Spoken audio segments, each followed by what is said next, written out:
আসসালামু আলাইকুম প্রিয় দর্শক, অন্নমঞ্চের আলোচনায় আপনাদের সকলকে আমন্ত্রণ জানাচ্ছি। প্রিয় দর্শক, সাজ্জাদ কাদিরের শুভেচ্ছা নিন। এই মুহূর্তে আপনাদের সামনে কথা বলবো সেনাবাহিনীতে বড় রদবদল, শীর্ষ পদে নতুন মুখ, কেন এই পরিবর্তন। বাংলাদেশ সেনাবাহিনীতে হঠাৎ বড় ধরনের রদবদল। আজ দুপুরেই সেনা সদর থেকে জারি করা হয়েছে এক চাঞ্চল্যকর আদেশ। চিফ অফ জেনারেল স্টাফ থেকে শুরু করে পিএসও পদ সবখানে এসেছে নতুন মুখ। কেন হঠাৎ এই পরিবর্তন? কার হাতে গেল সেনাবাহিনীর গুরুত্বপূর্ণ সব দায়িত্ব? আর যাকে রাষ্ট্রদূত করে পাঠানো হলো, তার নেপথ্যে বা কি কারণ? গত কয়েক ঘন্টার মধ্যে বাংলাদেশের প্রতিরক্ষা বিভাগে একটি বড় ধরনের খবর আমাদের সামনে এসেছে। প্রতিরক্ষা মন্ত্রণালয় সূত্রে নিশ্চিত হওয়া গেছে যে বাংলাদেশ সেনাবাহিনীর শীর্ষ পর্যায়ে একটি বড় ধরনের রদবদল করা হয়েছে। বাংলাদেশ সেনাবাহিনীর চিফ অফ জেনারেল স্টাফ বা সিজিএস হিসেবে নিয়োগ পেয়েছেন লেফটেন্যান্ট জেনারেল মাইনুর রহমান। এই পদটি প্রায় গত এক মাস যাবৎ খালি ছিল। এই পদে ছিলেন লেফটেন্যান্ট জেনারেল মিজানুর রহমান শামীম। তিনি জানুয়ারি মাসে অবসরে গেছেন। অবসরে যাবার পর থেকে খালি থাকার প্রেক্ষিতে এই পদটি আজকে পূরণ করা হলো এবং এই পদটি খালি হওয়া থেকে সেনাবাহিনীতে নানা নাটকীয় ঘটনা ছিল। এই যে আজকে যিনি পররাষ্ট্র উপদেষ্টা, কথিত আছে এগুলো যে তিনি ইউনূস সরকারের সময় জাতীয় নিরাপত্তা উপদেষ্টা ছিলেন এবং তিনি তার পছন্দের মানুষকে এই সিজিএস পদে বসাতে চেয়েছিলেন, কিন্তু সেনা প্রধানের হস্তক্ষেপে সেটি সম্ভব হয়নি। এর মধ্যে নির্বাচন হয়ে গেল। নির্বাচনের মাত্র 5 দিনের মধ্যেই এই সিজিএস পদে পদায়ন করা হলো লেফটেন্যান্ট জেনারেল মাইনুর রহমানকে। সিজিএস পদটি সেনাবাহিনীর জন্য একটি অত্যন্ত গুরুত্বপূর্ণ। এটি সেনাপ্রধানের ঠিক পরেই অত্যন্ত প্রভাবশালী একটি পদ। এই পদ থেকে সেনাবাহিনীর বাজেট থেকে শুরু করে নানা রকম নীতি নির্ধারণী বিষয়গুলো দেখা হয় এই পদে যিনি দায়িত্বে আছেন তিনি। মাইনুর রহমান এর আগে ময়মনসিংহে অবস্থিত আরডক এর জিওসি ছিলেন। আরডক মূলত প্রশিক্ষণ এবং মতবাদ নিয়ে কাজ করে। মাইনুর রহমানের এই অভিজ্ঞতা এখন সরাসরি সেনা সদরের অপারেশনাল নীতি নির্ধারণে কাজে আসবে। এই নিয়োগ থেকে বোঝা যায় সেনাবাহিনীর প্রশিক্ষণ এবং কৌশলগত দক্ষতাকে আরো আধুনিকীকরণের দিকে নিয়ে যাওয়া হচ্ছে। আরেকটি গুরুত্বপূর্ণ পদের কথা যেটি বলতে চাই সেটি হচ্ছে যে বর্তমান principal staff officer PSO lieutenant general SM. Kamrul হাসানকে রাষ্ট্রদূত করে পররাষ্ট্র মন্ত্রণালয়ে বদলি করা হয়েছে। সাধারণত একজন লেফটেন্যান্ট জেনারেলকে যখন সামরিক পদ থেকে সরিয়ে কূটনৈতিক মিশনে পাঠানো হয় তখন সেটি প্রশাসনিক কৌশলের অংশ হিসেবে দেখা হয়। এটিকে কেবলই নিয়মিত রদবদল নাকি এর পেছনে কোনো বিশেষ সমীকরণ আছে? তার জায়গায় নতুন পিএসও হিসেবে দায়িত্ব নিচ্ছেন মেজর জেনারেল মীর মুশফিকুর রহমান। তিনি এর আগে চট্টগ্রামের 24 পদাতিক ডিভিশনের জিওসি ছিলেন। চট্টগ্রামের মতো একটি স্পর্শকাতর এবং গুরুত্বপূর্ণ এলাকা সামলানোর অভিজ্ঞতা তাকে প্রধানমন্ত্রীর কার্যালয়ের সশস্ত্র বাহিনীর বিভাগের এই গুরুত্বপূর্ণ দায়িত্বে সহায়তা করবে। আর বিদায়ী পিএসও এস.এম. কামরুল হাসান, তার সম্পর্কে আমরা গত 1.5 বছরে অসংখ্যবার আলাপ করেছি। জামাতপন্থী, পাকিস্তানপন্থী এবং তিনি লেফটেন্যান্ট জেনারেল পদমর্যাদার তিনি সেই একজন ব্যক্তি, সর্বোচ্চ সেনাবাহিনীর সর্বোচ্চ ব্যক্তি। তিনি গত 2025 জানুয়ারি মাসে তিনি উচ্চ পর্যায়ের একটি প্রতিনিধি দল নিয়ে পাকিস্তান সফর করেছিলেন এবং তার ব্যাপারে জামাত কানেকশনের সুস্পষ্ট আলাপ আলোচনা সমালোচনা যেটি বলি না কেন আছে। এই রদবদলের ফলে এটি অন্ততপক্ষে পরিষ্কার যে এই যে জামাত কানেকশন, সেনাবাহিনীর যে জামাতি কানেকশন, সেটিকে অপসারণ করবার একটা চেষ্টা করা হচ্ছে এবং এস.এম. কামরুল হাসান নিজেকে সেনাপ্রধান হবারও স্বপ্ন দেখছিলেন এবং তাকে স্বপ্ন দেখানো হয়েছিল। আজকে যিনি পররাষ্ট্রমন্ত্রী তার ব্যাপারেও সমালোচনা আছে। তিনি তাকে হোপ দিয়েছিলেন, স্বপ্ন দেখিয়েছিলেন যে তাকে সেনাপ্রধান করবেন, এবং তিনি তাকে সিজিএস করতেও চেয়েছিলেন, কিন্তু ঘটনা উল্টো দিকে ঘুরছে। অর্থাৎ এস এম কামরুল হাসানের আর সিজিএস হওয়া হলো না, সেনাপ্রধানও হলো না, সেনাবাহিনীর পদ থেকে তিনি বাইরে চলে গেলেন। পরবর্তী সেনাপ্রধান হবার দৌড়ে তিনি আর থাকলেন না। এর কারণ হতে পারে যে জামাত কানেকশনের কারণে তিনি বিচ্যুত হলেন। এর পরের অংশে আমরা দেখতে পাচ্ছি যে ডিভিশনাল কমান্ডার বা জিওসিদের রদবদল। Major general J M Imdadul ইসলামকে 55 পদাতিক ডিভিশন যশোর থেকে ইস্ট বেঙ্গল রেজিমেন্ট সেন্টারে পাঠানো হয়েছে। যশোর সেনাবাহিনীর 55 পদাতিক ডিভিশন। আপনাদের মনে আছে নিশ্চয়ই গোপালগঞ্জে সেনাবাহিনী কর্তৃক কি ধরনের ঘটনা ঘটেছিল, এবং এই যশোর এরিয়ার মধ্যে গোপালগঞ্জ এবং যশোর এরিয়া থেকেই এই অপারেশনে অংশ নেওয়া হয়েছিল। ওই অঞ্চলের এরিয়া কমান্ডার ছিলেন জে এম ইমদাদুল ইসলাম, তাকে সরিয়ে দেওয়া হলো। আবার চট্টগ্রামের গুরুত্বপূর্ণ 24 পদাতিক ডিভিশনের নতুন দায়িত্ব দেওয়া হয়েছে মেজর জেনারেল ফেরদৌস হাসানকে। তিনি এর আগে ইস্ট বেঙ্গল রেজিমেন্টাল সেন্টারের কমান্ড্যান্ট ছিলেন। অর্থাৎ অভিজ্ঞতার হাত বদল করা হচ্ছে। চট্টগ্রামের পাহাড়ি অঞ্চল এবং নিরাপত্তা পরিস্থিতি নিয়ন্ত্রণে মেজর জেনারেল ফেরদৌস হাসানের পূর্বের প্রশাসনিক অভিজ্ঞতা কাজে লাগানো হবে বলে বিশেষজ্ঞরা মনে করছেন। এই রদবদলে পদোন্নতি হয়ে নতুন লোক এসছে। যেমন খবরের একটি গুরুত্বপূর্ণ তথ্য হচ্ছে, দিল্লিতে বাংলাদেশ হাই কমিশনে কর্মরত ব্রিগেডিয়ার জেনারেল মোহাম্মদ হাফিজুর রহমানকে মেজর জেনারেলে পদোন্নতি দেওয়া হয়েছে।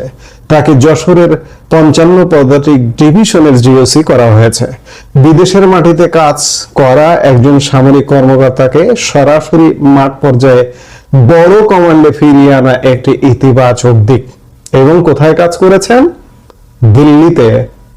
তার কূটনৈতিক এবং সামরিক উভয় অভিজ্ঞতা সেনাবাহিনীর মাঠ পর্যায়ের শৃঙ্খলা ও উন্নয়নে বিশেষ ভূমিকা রাখবে। এখন প্রশ্ন উঠতে পারে, কেন এই পরিবর্তন? যে কোনো দেশের সেনাবাহিনীতে একটি নির্দিষ্ট সময় পর পর চেইন অফ কমান্ড বজায় রাখতে এবং প্রশাসনিক কাজে গতি আনতে রদবদল হয়। তবে এবারের পরিবর্তনটি বেশ সুদূর প্রসারী। সেনা সদর থেকে শুরু করে মাঠ পর্যায়ের ডিভিশন পর্যন্ত এই রদবদল ইঙ্গিত দিচ্ছে যে সেনাবাহিনীতে এক নতুন কর্মস্পৃহা এবং পেশাদারিত্বের সমন্বয়ে আধুনিকায়নের কাজ চলছে। প্রতিরক্ষা মন্ত্রণালয়ের এই আদেশ সেনাবাহিনীর অপারেশনাল ক্ষমতাকে আরো শক্তিশালী করবে বলে আশা করা হচ্ছে। সেনাবাহিনীর এই শীর্ষ পর্যায়ের পরিবর্তনগুলো দেশের সার্বিক প্রতিরক্ষা ব্যবস্থায় কতটা প্রভাব ফেলবে তার সময় বলবে। আমরা নিশ্চয়ই সময়ের সাথে থাকব। এই মুহূর্তে এ পর্যন্তই। সবাই ভালো থাকুন, সুস্থ থাকুন। আমাদের ভিডিওগুলো নিয়মিত পেতে সাবস্ক্রাইব করুন Sajjad Kadir and the Legends YouTube channel এবং লাইক, কমেন্ট, শেয়ার করে দর্শক, সাথে থাকুন। সাজ্জাদ কাদিরের শুভেচ্ছা নিন। এই মুহূর্তে আপনাদের সামনে কথা বলতে এসেছি দরিদ্র বাড়িয়ে বিদায় দারিদ্রের জাদুকরের। দর্শক, আপনারা ইতিমধ্যেই দেখছেন যে ইউনূস সরকার বিদায় নিয়েছে। বাংলাদেশে একটি নতুন সরকার গঠিত হয়েছে। নির্বাচনের মাধ্যমে নির্বাচন তর্কিত নির্বাচন নিয়ে হাজার তর্ক থাকতে পারে। এটিকে যদি আমি খুব সংক্ষেপে বলি যে 2024 সালে একটা সরকার গঠিত হয়েছিল। 7 জানুয়ারি 2024 একটি নির্বাচনের মাধ্যমে। সেই সরকারটি একপাক্ষিক ছিল। আওয়ামী লীগ সরকার একা একাই নির্বাচন করেছিল। তবে সেখানে একটু পার্থক্য ছিল, আওয়ামী লীগ কাউকে বলেনি যে তুমি নির্বাচনে এসো না। কিন্তু এবারের নির্বাচনটা পুরোপুরি একপাক্ষিক। এখানে এবার বলা হয়েছে, সরাসরি একদম নিষিদ্ধ করে দেওয়া হয়েছে আওয়ামী লীগকে যে আওয়ামী লীগ তোমাদের নির্বাচনে অংশ নেওয়ার কোনো অধিকার নেই। সেই বিচারে এটা অনেক বেশি একপাক্ষিক নির্বাচনটা হয়ে গেল, একটি সরকার গঠিত হলো। সরকার গঠন, সরকার নিয়ে আমরা আরো বিভিন্ন ভাবে আলাপ করব। দিনের পর দিন আমাদের আলাপ চলতেই থাকবে। কিন্তু একজন বিদায় নিলেন, একটি সরকার বিদায় নিল, একজন সরকার প্রধান বিদায় নিলেন, যাকে বলা হয় যে দারিদ্র্যের জাদুকর, জাস্ট নামে, কিন্তু বাস্তবতা এই লোকটি যখন সরকার পরিচালনা করতে এলো তখন আমরা কি দেখলাম? আমাদের বাংলাদেশের ললাটে দারিদ্র্যের তিলক লাগিয়ে দিয়ে চলে গেলেন। আমরা আজকে সেই আলাপটা একটু করতে চাই। আজ আমরা একটি অত্যন্ত স্পর্শকাতর এবং গুরুত্বপূর্ণ বিষয় নিয়ে আলোচনা করব, যা দেশের প্রতিটি মানুষের পকেটে প্রভাব ফেলছে। সেটি হলো দেশে ঋণের বোঝা। বাংলাদেশ প্রতিদিন বিষয়টি নিয়ে একটি প্রতিবেদন করেছে। আজ 18 ফেব্রুয়ারি 2026-এর এই বিশেষ প্রতিবেদনে বেশ আমরা দেখছি, কিন্তু তথ্য ধরে ধরে তারা প্রতিবেদনটি করেছে। চাঞ্চল্যকর প্রতিবেদন বলা যায়। প্রতিবেদনটির শিরোনাম, দরিদ্র বাড়িয়ে বিদায় দারিদ্র্যের জাদুকরের।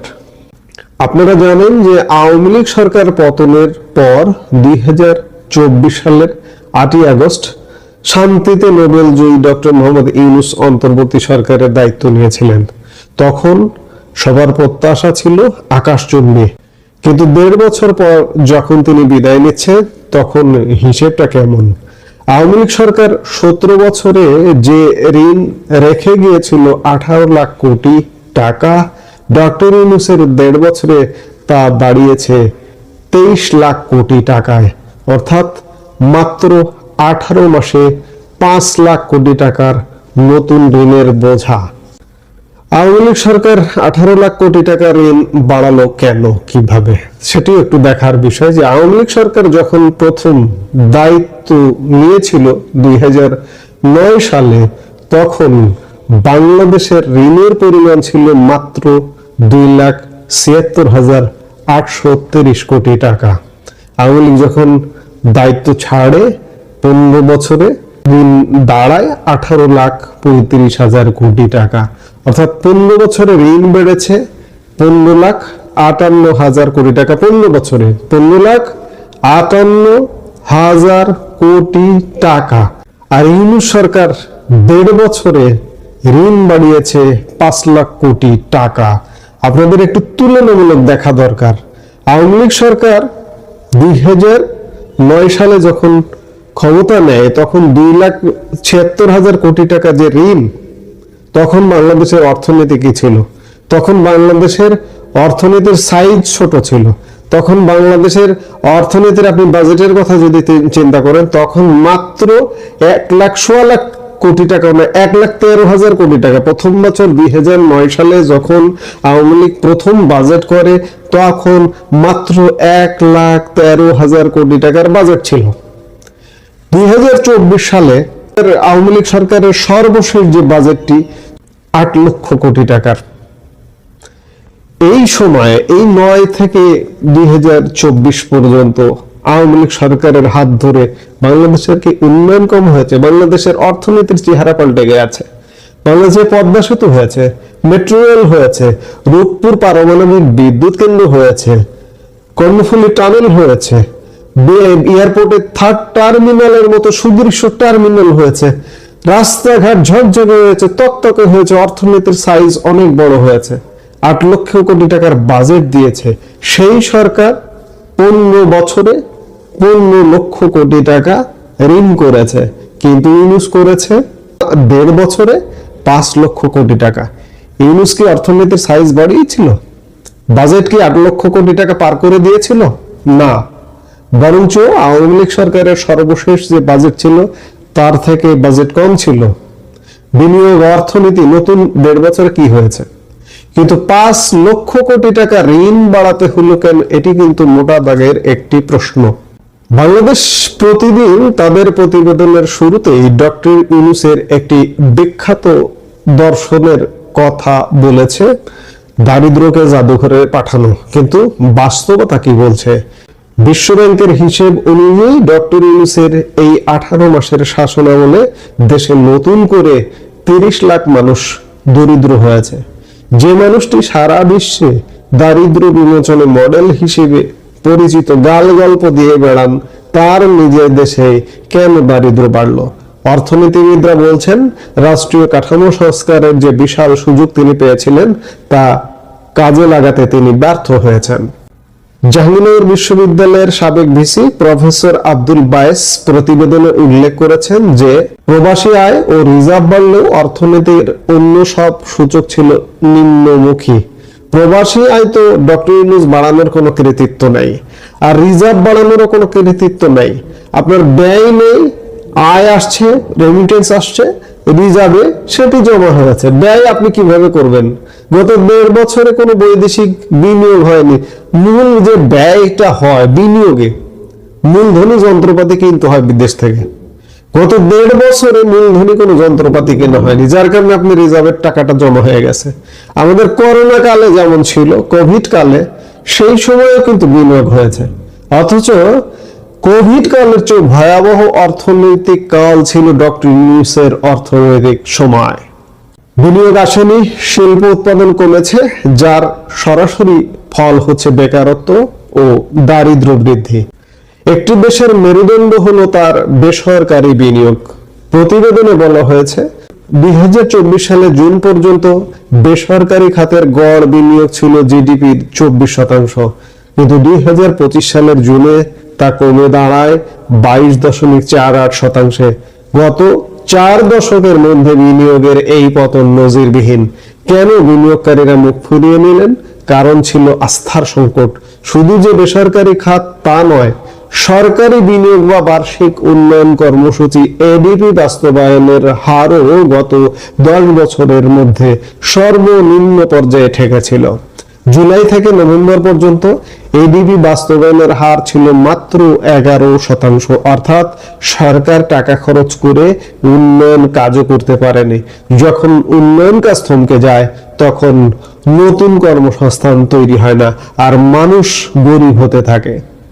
এখন যে বিষয়টি নিয়ে কথা বলবো সেটি শুনলে আপনি চমকে যাবেন। বাংলাদেশের ব্যাংক খাতে খেলাপি ঋণের হার এখন বিশ্বের সর্বোচ্চ। 2025 সালের সেপ্টেম্বর শেষে খেলাপি ঋণের পরিমাণ দাঁড়িয়েছে 6,44,515 কোটি টাকা, যা মোট বিতরণের প্রায় 35.73%। অথচ আওয়ামী লীগ আমলের শেষে এটি ছিল 20% ঘরে। অর্থাৎ মাত্র 1 বছরে খেলাপি ঋণ বেড়েছে আকাশচুম্বী হারে। আর সবচেয়ে বড় ধাক্কাটি হলো 23 লাখ কোটি টাকার ঋণের বোঝা।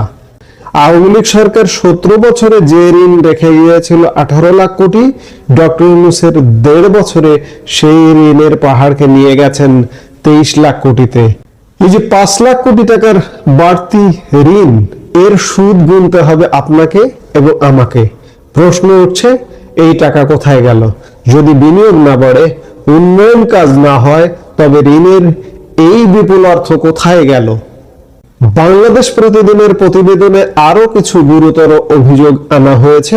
অন্তর্বর্তী সরকারের উপদেষ্টাদের সম্পদের হিসাব নিয়ে জনমনে প্রশ্ন রয়েছে। এমনকি ডক্টর ইউনূসের নিজের প্রতিষ্ঠানগুলোকে বিশেষ সুবিধা দেওয়ার অভিযোগ উঠেছে। গ্রামীণ ব্যাংকের কর মওকুফ, গ্রামীণ গ্রুপের ঢাকা শহরে ইউনিভার্সিটি অনুমোদন, জনশক্তি রপ্তানির লাইসেন্স এবং ডিজিটাল ওয়ালেটের অনুমতি দ্রুততম সময়ে পাওয়া। প্রতিবেদনে বলা হয়েছে 18 মাস ক্ষমতায় থাকলেও তিনি দেশের গণমাধ্যমের মুখোমুখি হয়ে একটিও সংবাদ সম্মেলন করেননি, বরং বেছে বেছে পছন্দের বিদেশি বা দেশি সাংবাদিককে সাক্ষাৎকার দিয়েছেন। 11টি সংস্কার কমিশন গঠন করে হাজার হাজার পৃষ্ঠার রিপোর্ট তৈরি করা হলো, মাঠ পর্যায়ে তার প্রতিফলন ছিল নগণ্য। উল্টো মব জাস্টিস, সংবাদপত্রে হামলা এবং বিচার বহির্ভূত হত্যাকাণ্ডের মতো ঘটনা তার শাসন আমলকে প্রশ্নবিদ্ধ করেছে। ডক্টর ইউনূস সবসময় 3 শূন্যের কথা বলেন: শূন্য দারিদ্র্য, শূন্য বেকারত্ব এবং শূন্য কার্বন নিঃসরণ। কিন্তু প্রতিবেদনের তথ্য অনুযায়ী তার আমলে দারিদ্র্য বেড়েছে, বেকারত্ব বেড়েছে এবং বিনিয়োগ কমেছে। মহান মুক্তিযুদ্ধের ইতিহাস ও ভাস্কর্য বিনষ্টের সময় তার নীরবতা নিয়েও প্রতিবেদনে সমালোচনা করা হয়েছে। এখন প্রশ্ন হলো, যখন ডক্টর ইউনূস পুনরায় তার পুরনো আন্তর্জাতিক কর্মকাণ্ডে ফিরে যাবেন, তখন কি তিনি বিশ্বের কাছে এই 3 শূন্য অর্জনের কথা দৃঢ়তার সাথে বলতে পারবেন? তার নিজের শাসনের এই 1.5 বছরের ব্যর্থতা কি তার দর্শনের উপর কালিমা লেপন করল না? প্রিয় দর্শক, এই প্রতিবেদনটি আমাদের অর্থনীতির এক অন্ধকার দিক তুলে ধরেছে। 18 লাখ কোটি থেকে 23 লাখ কোটি টাকার এই ঋণ বৃদ্ধি সাধারণ মানুষের জন্য এক অশনি সংকেত। এই বিশাল ঋণের কিস্তি শোধ করতে গিয়ে আগামীতে দ্রব্যমূল্য বা ট্যাক্সের উপর কি প্রভাব পড়বে তা সহজেই অনুমেয়। ডক্টর ইউনূসের পুরো শাসনকাল যদি ধরে ধরে তদন্ত করা যায়, রন্ধ্রে রন্ধ্রে এর অনিয়ম, দুর্নীতির নানা রকম চিত্র বেরিয়ে আসবে। আমরা প্রত্যাশা করতে পারি কিনা আমি জানি না। নতুন একটি সরকার গঠিত হয়েছে, সেই সরকার ডক্টর ইউনূস সরকারের নানা অনিয়ম, দুর্নীতির ব্যবস্থা নেবে কিনা। সবচেয়ে বড় প্রশ্ন, আমার দেশে অর্থনীতিতে বিনিয়োগ হয়নি, আমার দেশের অর্থনীতির চাকা সচল হয়নি, কিন্তু এই 1.5 বছরে 5 লাখ কোটি টাকা ঋণের বোঝা আমাকে কেন বহন করতে হবে এবং এই 5 লক্ষ কোটি টাকা কোথায় গেল, এটির কি তদন্ত করবে নতুন সরকার? আমরা জানি না। আমরা দেখতে চাই সামনে কি ঘটছে। দর্শক, আপনারা কি মনে করেন?